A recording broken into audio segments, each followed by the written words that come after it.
Welcome back to our channel. Now we are going to discuss about the 30 previous year question paper which is held on 24th June of 2025 shift 1 paper that we are going to discuss. Okay, so let us get into the first question. Okay, our first question is points A 2 comma 1, B 5 comma 3, C 6 comma 4, D 1 comma 7 are the vertices of the quadrilateral ABCD, then area of quadrilateral that we are asked to find. Okay మనకు 4 vertices ఇచ్చినాడు. ఈ vertices తోటి form అయ్యే quadrilateral A B C D యొక్క area కనుక్కోవాలి. జనరల్గా ఇది descriptive method లో చేస్తే నార్మల్ గా ఈ క్వాడ్రిలేటర్స్ ని రెండు ట్రయాంగిల్స్ గా డివైడ్ చేసుకొని area first triangle area second triangle కనుక్కొని రెండింటిని యాడ్ చేస్తే వస్తుంది మనకి ఏరియా ఆఫ్ క్వాడ్రిలేటర్. కానీ దానికి బదులు మనం ఒక ఫార్ములా యూజ్ చేస్తున్నాము. ఏంటి ఆ formula? Area of quadrilateral which is formed by the vertices of x1 y1 and x2 y2 and x3 y3 if four vertices are given. Okay, then area of quadrilateral is equals to half into mod of x1 minus x3 and x2 minus x4 and y1 minus y3 y2 y2 minus y4 ఈ ఫార్ములాని use చేస్తున్నాము. ఇక్కడ ఏ అనేది x1 y1 అవుతుంది. Next coordinates of point B becomes x2 y2 x3 y3 and x4 y4. This if we substitute in it we get the area of this required quadrilateral x1 minus x3, that means 1 by 2 mod of 2 minus 6, okay, and 5 minus 1. Next y1 minus y3, that is 1 minus 4 and 3 minus 7. Okay, this is equals to 1 by 2 mod of minus 4 plus 4, this is minus 3 and minus 4. Okay, so this is equals to 1 by 2 mod of do the cross multiplication, that you will get it as an minus 4 into minus 4, that is plus 16, and this is minus of minus plus, so plus 12. అంటే మనకు 1 by 2 into 28, that you will get 2 ones are 2 14s are. So area of required quadrilateral is what? 14 square units వస్తుంది. 14 square units. So second option is the correct one. Okay, let us see the next question. If A, B, C are three non-zero rational numbers, then choose the correct statement. First statement is what? A minus of B minus C is equals to A minus of B minus C. ఇది false statement అండి. ఎందుకంటే subtraction is not associative in the rational numbers. ఇది ఏ chapter నుంచి వచ్చిందంటే 8th క్లాస్లోని first chapter rational numbers లోని properties of rational numbers లోంచి వచ్చిందండి. దాంట్లో అసోసియేటివ్ ప్రాపర్టీ అని ఉంది. Associative property of addition, associative property of subtraction, multiplication and division. Okay, rational numbers 3 rational numbers ఇచ్చినప్పుడు వీటిలో 3 రేషనల్ నెంబర్స్, ఈ 3 రేషనల్ నెంబర్స్ ని యాడ్ చేయాలనుకున్నప్పుడు మనము ఫస్ట్ బి అండ్ సిని యాడ్ చేసి ఆ సమ్ కి ఏ యాడ్ చేసిన, లేదు ఏ అండ్ బి యాడ్ చేసి ఆ సమ్ కి సి యాడ్ చేసిన మనకు సేమ్ ఆన్సర్ వస్తుంది. దీన్ని ఏమంటాం అంటే associative property with respect of addition అని అంటాం. కానీ ఇదే associative property with respect of subtraction అన్నది ఫాలో కాదు, సేమ్ ఆన్సర్ రాదు మనకి. సో అందుకని మనము rational numbers does not follows closure property under subtraction and under division also. Okay, division లో కూడా ఇది అసోసియేటివ్ ప్రాపర్టీ ఫాలో అవ్వదు. కానీ it follows associative property associative property under addition and under multiplication. 3 numbers multiply చేసినప్పుడు first B and సిని multiply చేసి ఆ product ఏతో మల్టిప్లై చేసిన, లేదు ఏ అండ్ బి మల్టిప్లై చేసి ఆ ప్రోడక్ట్ ని సితో మల్టిప్లై చేసిన మనకు సేమ్ ఆన్సర్ వస్తుంది. అంటే ఇది collection of rational numbers follows close associative property under addition and under multiplication and does not follows associative property under subtraction and division. So దీంట్లో ఇక్కడ ఫస్ట్ స్టేట్మెంట్ చూసినట్లయితే అసోసియేటివ్ ప్రాపర్టీ ఫాలో అవుతుందని ఇచ్చినాడు కాబట్టి ఇది ఫాల్స్ స్టేట్మెంట్ అండి. And second statement చూడండి, second statement లో multiplication associative property with respect of multiplication follows equal ఇచ్చినట్టు కాబట్టి ఫాలోస్ ఇచ్చినట్టు కాబట్టి ఇది true. And third statement associative property under division follow అవ్వదు, వీడు కూడా ఇచ్చింది ఫాలో అవ్వదని ఇచ్చినాడు. సో ఇది కూడా ఫాల్స్ ట్రూ స్టేట్మెంటే అండి. సో ఇచ్చిన 3 ఆప్షన్స్‌లో 2 స్టేట్మెంట్స్ కరెక్ట్. అంటే option B and option C are correct. So చూసినట్లయితే ఆప్షన్స్ సరిగ్గా అబ్జర్వ్ చేసినట్లయితే మనకు ఫోర్త్ ఆప్షన్‌లో option B and C are only correct అని ఇచ్చినాడు. So fourth option is the correct answer for this question. Okay. Now let us see the next question. The chord of a chord of a 10 root 3 centimeters of a circle making an angle of 120 degrees at the center. Then the diameter of the circle is. Okay. ఒక సర్కిల్లోని ఒక card length ఇచ్చినాడు. ఆ card length ఎంత మనకు 10√3 centimetres ఇచ్చినాడు. ఇది centre of circle దగ్గర ఎంత యాంగిల్ ఫామ్ చేస్తుందట? 120 డిగ్రీస్ ఫామ్ చేస్తుందట.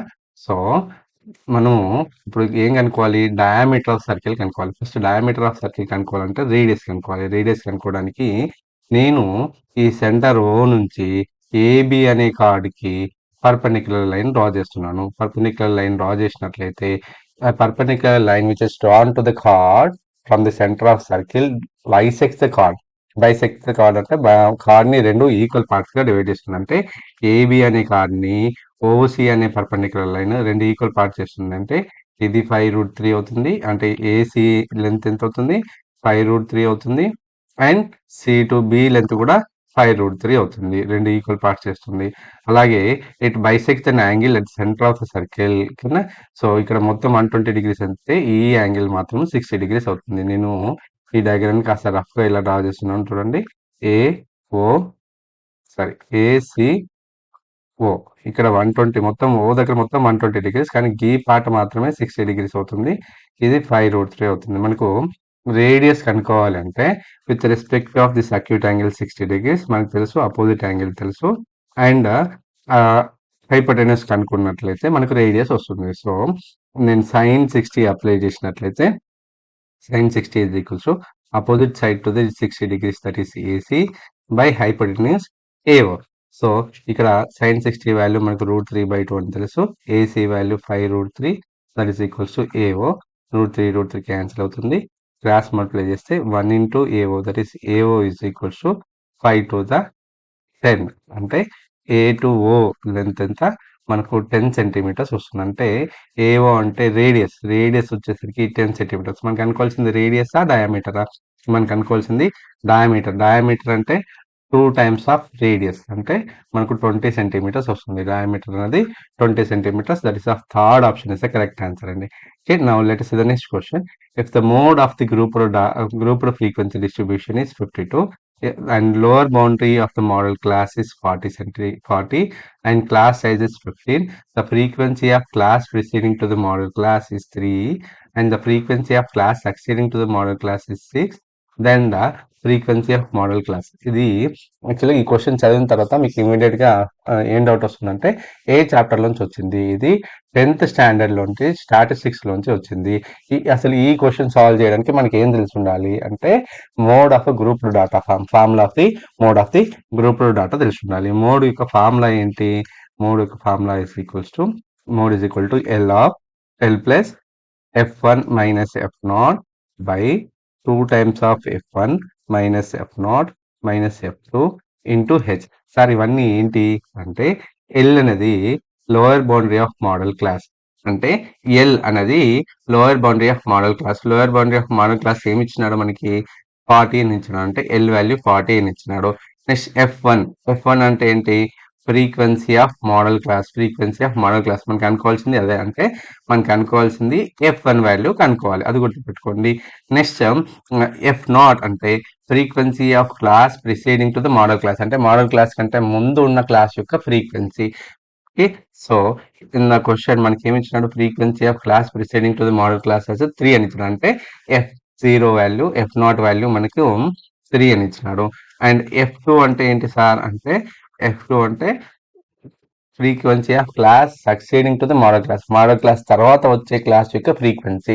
అది మనకు ఇక్కడ ఇచ్చినట్టు చూడండి, అది 6 అని. ఇది f2 అండి. ఓకేనా? నెక్స్ట్ హెచ్ అంటే ఏంటి? Class size. క్లాస్ సైజ్ మనకు ఇచ్చినాడు. ఎంత ఇచ్చినాడు ఇక్కడ? 15 అని ఇచ్చినాడు. So H is equals to 15 అని ఇచ్చినాడు. సో మళ్ళీ మోడ్ వాల్యూ కూడా ఇచ్చినాడు. మోడ్ ఎంత ఇచ్చినాడు? 52 అని ఇచ్చినాడు. మోడ్ కూడా 52 ఇచ్చినాడు. ఇవన్నీ ఇక్కడ సబ్స్టిట్యూట్ చేస్తే మనకు సింప్లిఫై చేస్తే మనకు ఆన్సర్ వస్తుందండి. ఓకేనా? సో దీంట్లో మోడ్ అనేది 52 ఇక్కడ రాస్తున్నాను. ఎల్ అంటే 40 ప్లస్ F1 మనకు తెలియదు యాజ్ గా రాసేసుకున్నాను. F0 అంటే 3 2 times of F1 minus F0 అంటే 3 మైనస్ F2 అంటే 6 into 15. So H into 15. So ఈ 40 అటు ఫార్వర్డ్ చేస్తే మనకు 12 వస్తుంది. So 52 minus 40, that is of 12. 12 is equals to F1 minus 3 by 2F1 minus 9 into 15. So ఈ 2F1 minus 9 at forward చేస్తే 12 times of 2F1 minus 9 is equals to 15 times of F1 minus 3. Distributive property apply చేసి దీన్ని simplification చేయొచ్చు. ఓకేనా? So distributive property apply చేసినట్లయితే 12 to the మనకి ఎంత వస్తుంది? 12 to the 24 F1 minus 108. 12 9 the 108, that is equals to 15 F1 minus 15 3 the, that is 45. So ఈ 15 F1 అటు ఫార్వర్డ్ చేసి ఈ మైనస్ 108 ఇంటూ ఫార్వర్డ్ చేస్తున్నాను. So 24 F1 minus 15 F1, that is equals to minus 45 plus 108. So వీటిని subtract చేస్తే మనకి ఎంత వస్తుంది? మనకి 9F1 వస్తుంది. 9F1 that is equals to 108 minus 45 చేస్తే మనకు 63 వస్తుంది.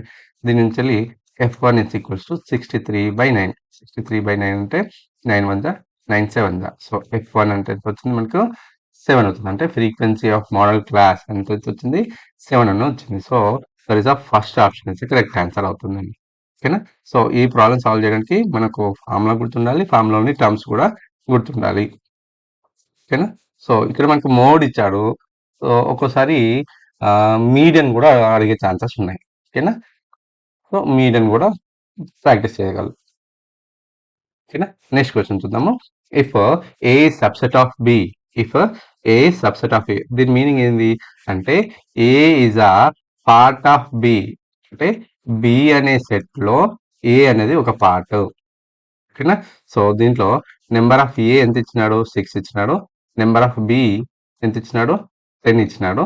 Then n of B minus A, n of B minus A అంటే ఎంత? ఎన్ ఆఫ్ బిలోంచి ఎన్ ఆఫ్ ఏని సబ్ట్రాక్ట్ చేయగలగాలి. ఎందుకు అంటే ఇక్కడ ఎన్ ఆఫ్ ఏని ఎందుకు సబ్ట్రాక్ట్ చేస్తున్నాము? యాక్చువల్గా n of B minus A అంటే ఫార్ములా ఏంటి? N of B minus A అంటే ఎన్ ఆఫ్ బి లోంచి ఎన్ ఆఫ్ ఏ ఇంటర్సెక్షన్ బిని సబ్ట్రాక్ట్ చేయాలి. కానీ ఇక్కడ B A is a part of B కాబట్టి, సో మొత్తం ఏ టర్మ్స్ అన్నది బిలో కూడా ఉన్నాయి కాబట్టి n of A intersection B అనేది ఏ అవుతుంది. కాబట్టి n of B minus A కనుక్కోవడానికి n of B minus n of ఏ చేస్తున్నాను. ఎన్ ఆఫ్ బి అనేది 10 ఇచ్చినాడు అండ్ ఎన్ ఆఫ్ ఏ 6 ఇచ్చినాడు. సబ్ట్రాక్ట్ చేస్తే మనకి 4 వస్తుంది. సో రిక్వైర్డ్ ఆన్సర్ ఎంత? 4 అండి. Actual answer 4. Actual formula of n of A minus n of B minus A is ఇది. ఓకే? సో అట్లాగే n of A minus B formula ఏంటి అంటే n of A minus n of A intersection B, ఇది formula. కానీ ఇక్కడ subset ఇచ్చినాడు కాబట్టి A is the subset of B కాబట్టి ఏ ఇంటర్సెక్షన్ బి అనేది ఏ అవుతుంది. కాబట్టి నేను ఇక్కడ ఏ ఇంటర్సెక్షన్ బి రాయకుండా డైరెక్ట్గా ఎన్ ఆఫ్ ఏ అని రాస్తున్నాను. అది గుర్తుపెట్టుకోవాలి. సో ఇదే అన్నిటి కేసులో పాసిబుల్ కాదు. If A is not subset of B అన్నప్పుడు ఈ ఫార్ములా యూజ్ చేయడానికి లేదు. మనము అప్పుడు ఏ ఫార్ములా యూజ్ చేయాలి? ఈ ఫార్ములా యూజ్ చేయాలి. ఓకేనా?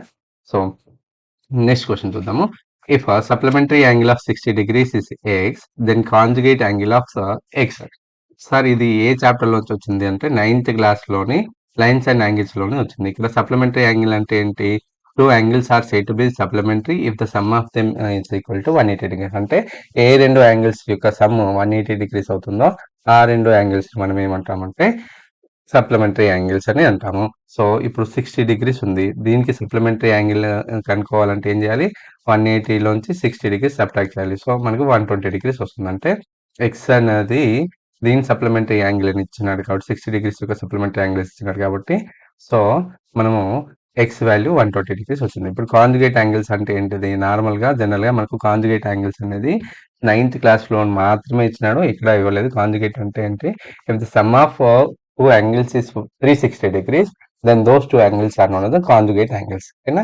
సో అంటే మనము ఎక్స్ వాల్యూ అనేది 120 degrees వచ్చింది. దీనికి ఎంత కలిపితే 360 డిగ్రీస్ వస్తుంది అంటే 120కి ఎంత కలిపితే 360 వస్తుంది అంటే 240 కలపాలి అంటే conjugate angle of 120 degrees is 240 degrees అంటే ఎక్స్ యొక్క కాంజుగేట్ యాంగిల్ ఏమవుతుంది 240 డిగ్రీస్ అవుతుంది. That is of third option అయితే కరెక్ట్ ఆన్సర్ అవుతుందండి. సో మీరు ఇక్కడ గుర్తుపెట్టుకోవాల్సింది ఏంటంటే సప్లిమెంటరీ యాంగిల్స్ అంటే ఏంటి అంటే if the sum of two angles is 180 degrees అయితే అవి రెండు సప్లిమెంటరీ యాంగిల్స్. అవే రెండు యాంగిల్స్ మొత్తము మనకు 360 డిగ్రీస్ అయితే వాటిని ఏమంటామంటే కాంజుగేట్ యాంగిల్స్ అని అంటాము. ఓకేనా. సో ఇది సప్లిమెంటరీ. ఇంకొక టైప్ ఆఫ్ యాంగిల్స్ వస్తుంది complementary angles. If the sum of two angles is 90 degrees then those two angles are known then complementary angles. Complementary angles. ఓకేనా. సో ఇది గుర్తుపెట్టుకోవాలి. This is the next question. A path 3 meters wide is running around a square field of area of 729 square meters. Then the area of path. ఓకేనా. మనకు ఒక square ఇచ్చినాడు. Okay. ఆ square area ఎంత ఇచ్చినాడు మనకి 729 సెంటీమీటర్ స్క్వేర్ అని metre square అని ఇచ్చినాడు. దీని చుట్టూ 3 మీటర్స్ చుట్టూన ఒక ఏరియా ఉంది. దీని చుట్టూ ఒక పాత్ ఇచ్చినాడు. ఎంత దీని విడ్త్ ఎంత? Width of the path is 3 metres అని ఇచ్చినాడు.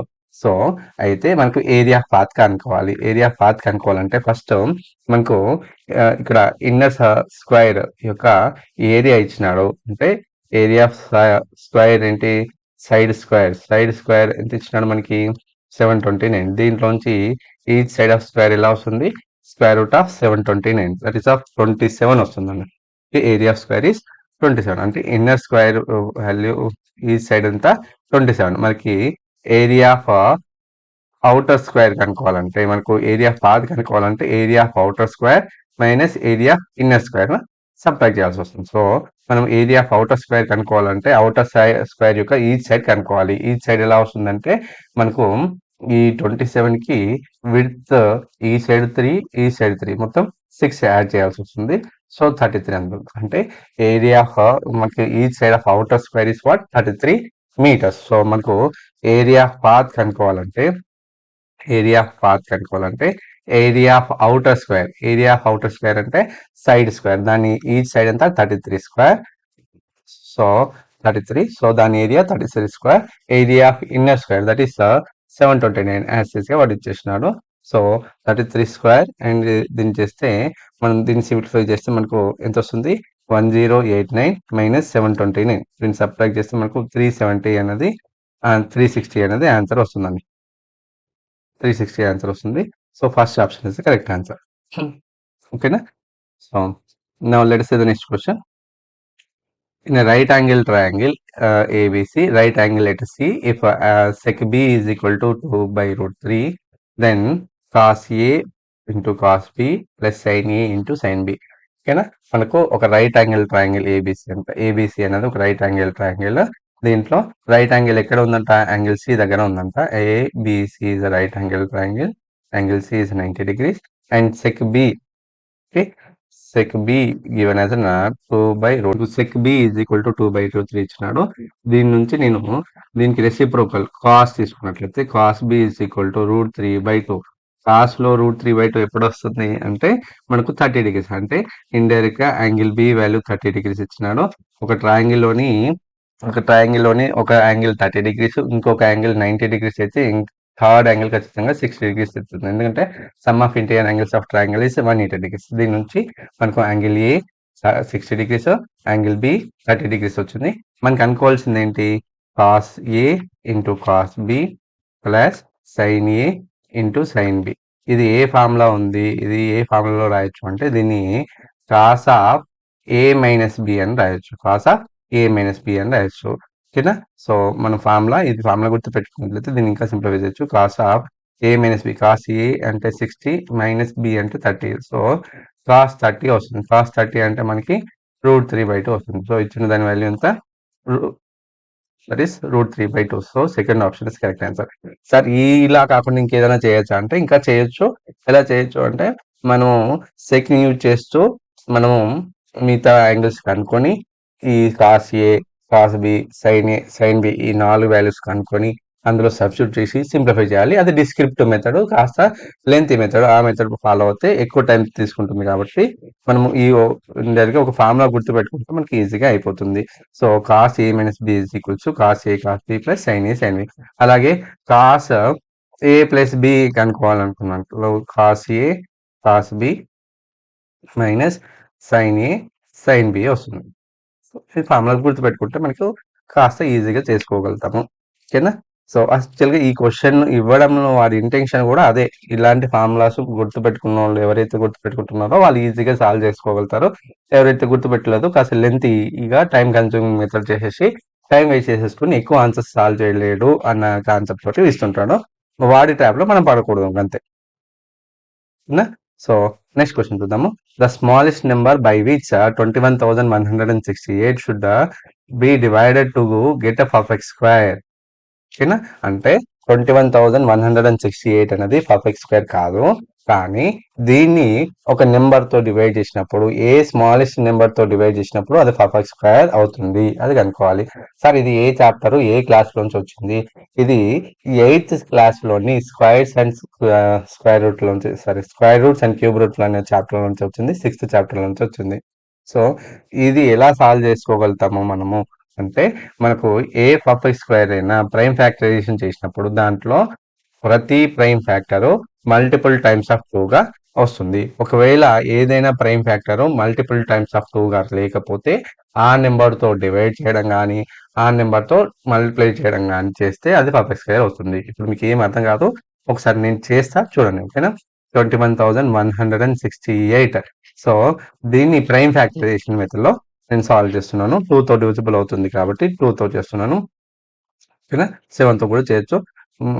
నేను 2 తో చేస్తున్నాను. 2 1 2. మనకు 2 డిజిట్స్ తీసుకుంటాం కాబట్టి 0s 5 the 10, 1 left, 2 8s 16 and 2 4 మళ్ళీ 2 table, 2 5s 2 2 4, 1 left, 2 9s 18, 2 2s మళ్ళీ 2 table. Okay, 2 2 2 4, 1 left, 2 6 12 and 2 4 8, 1 left, 2 6 మళ్ళీ 2 తో డివైడ్ చేస్తున్నాను. 2 1 2 3 2 2 2 3. ఇది 2 తో డివిజిబుల్ అయిపోయింది. 3 తో చేస్తున్నాను. ఓకేనా? 3 4 12, 1 లెఫ్ట్, 3 4 12, 1. నెక్స్ట్ దీన్ని మళ్ళీ 3 తో చేస్తున్నట్లయితే 3 1 3, 1 లెఫ్ట్, 3 4 12, 2 లెఫ్ట్, 3 7 21. నెక్స్ట్ 3 తో 3 4 12, 2 లెఫ్ట్, 3 9. ఇది 7 7. ఓకేనా? సో ఇక్కడ 7 ఎన్ని టైమ్స్ వచ్చింది? 2 టైమ్స్, అంటే మల్టిపుల్స్ ఆఫ్ 2. ఓకేనా? ఇది ఈ రెండు ఒక గ్రూప్, ఇవి రెండు ఒక గ్రూప్, అంటే 2 అనేది 4 టైమ్స్ వచ్చింది. 3 ఎన్ని టైమ్స్ వచ్చింది?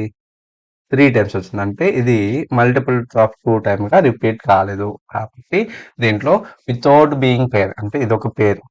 ఓకేనా? సో ఇదొక పేరు, ఇదొక పేరు, ఇదొక పేరు, ఇదొక పేరు, ఒక జత. ఓకేనా? ఇలా జత కాకుండా మిగిలిపోయిన నెంబర్ ఏంటి? 3.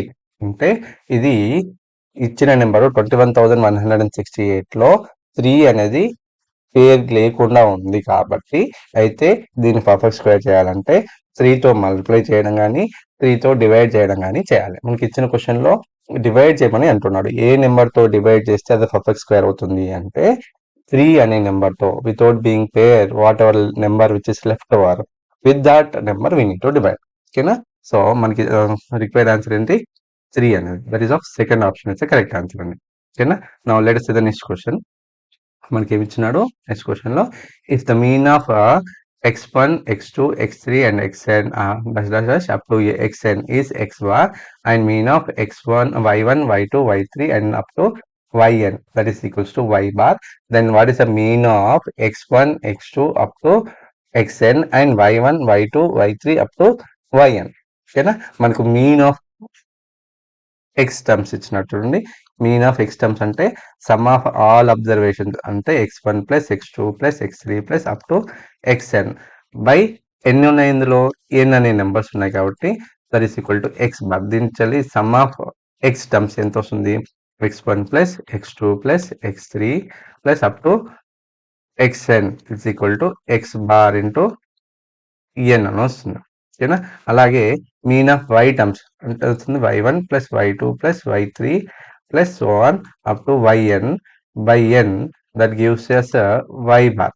ఓకేనా, దీంట్లోంచి ఈ n ఫార్వర్డ్ చేస్తే సమ్ ఆఫ్ y టర్మ్స్ వస్తుంది y1 plus y2 plus y3 plus so on up to yn that is equal to y bar into n. ఇది సెకండ్ ఈక్వేషన్. ఈ రెండు ఈక్వేషన్స్ ని మనం సాల్వ్ చేస్తే మనకు యూజ్ చేస్తే మనకు ఆన్సర్ వస్తుంది. మనకు mean of this all terms X terms Y terms కాబట్టి so sum of this all x1 plus up to xn plus y1 plus y2 plus y3 plus so on yn by ఇక్కడ x లో ఎన్ని terms ఉన్నాయి, n terms, y లో ఎన్ని terms ఉన్నాయి, n terms, మొత్తం ఎన్ని టర్మ్స్ ఉన్నాయి, 2n టర్మ్స్ ఉంటాయి. ఓకేనా. So sum of this all is equal to x bar into n and sum of this all is equals to y bar into n by 2n. So దీంట్లోంచి n common తీసుకున్నట్లయితే n times of x bar plus y bar by 2n. ఈ n cancel అయిపోయి మనకు x bar plus y bar by 2 అని వస్తుంది. So required mean is what, x bar plus y bar by 2 అనేది answer వస్తుంది. So that is a fourth option is the correct answer అండి. ఓకేనా.